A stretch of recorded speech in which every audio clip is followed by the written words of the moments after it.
Без ниту едно реално објаснување, владиниот функционер Андреј Жерновски месечно инкасира по 1000 евра граѓански пари, изнесуваат денес од ВМРО ДПМНЕ. Се работи за Андреј Жерновски, кој повеќе од година и пол е дел од проектната единица за клинички центар и за тоа зема месечен надомест од 1000 евра. Жерновски досега земал над 18.000 евра од Министерството за здравство, а намената за која што ги земал тие средства не е оправдана.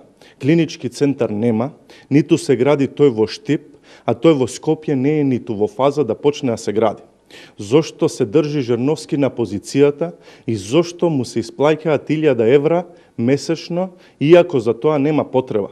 Друг таков случај според ВМРО ДПМНЕ е и директорот на Тутунски комбинат Прилеп, Кире Станковски, кој зема месечна плата од над 2000 евра. И додека тутунарите се посиромашни и едва врзуваат крај со крај, генералниот директор на Тутунски комбинат за еден мандат ќе инкасира безмалку 100.000 евра.